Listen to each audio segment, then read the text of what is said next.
IFO audience, welcome back to the show. You've just seen our guest today, and from his profile you obviously know that he will be able to speak to us very much in depth about the Australian higher education system.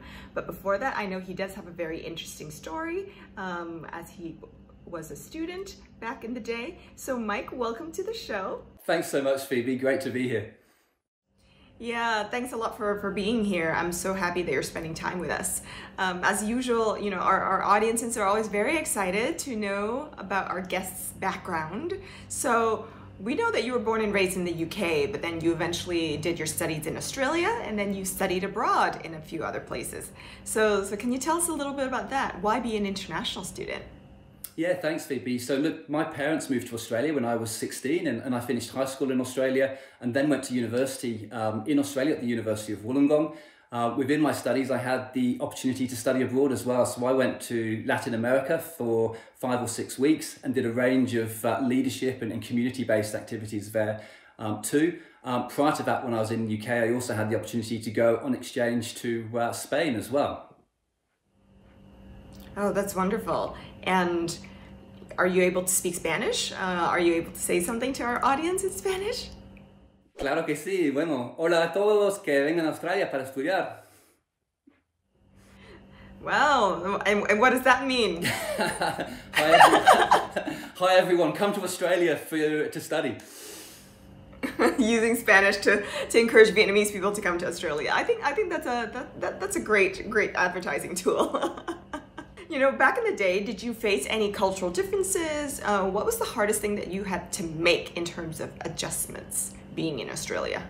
Yeah, so obviously the UK and Australia are very similar cultures, and I was very fortunate to have my parents with me as well. And when I did my study abroad, to go in a group with other students from my university. But even so, there's still differences, there's still different cultures and nuances that you have to deal with.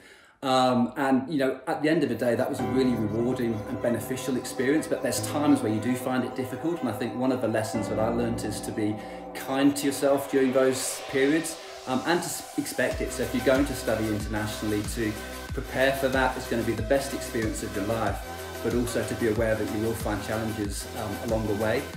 But at the end of the day, you'll be so much better for that, and it will build your resilience and self-confidence as a person. Mm-hmm. Now, we know something really beautiful happened to you during your time, you know, during study abroad. What was the beautiful thing that happened to you?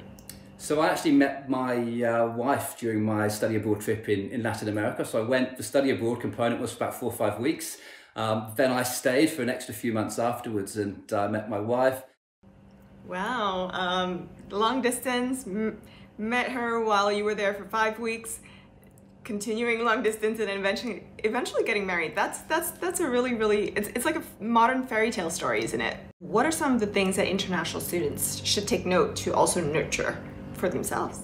Yeah, I think the one thing I'd recommend for all international students is to do your research before studying overseas. So obviously look at where you want to study, what course, what university, but most importantly as well, also look in what the lifestyle is going to be like. Get an appreciation of that. Speak if you've got friends or colleagues who've gone overseas who you can speak to and learn their perspective too.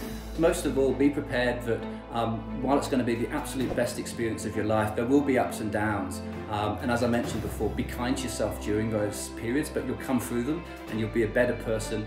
And as I said, you'll have the best experience of your life.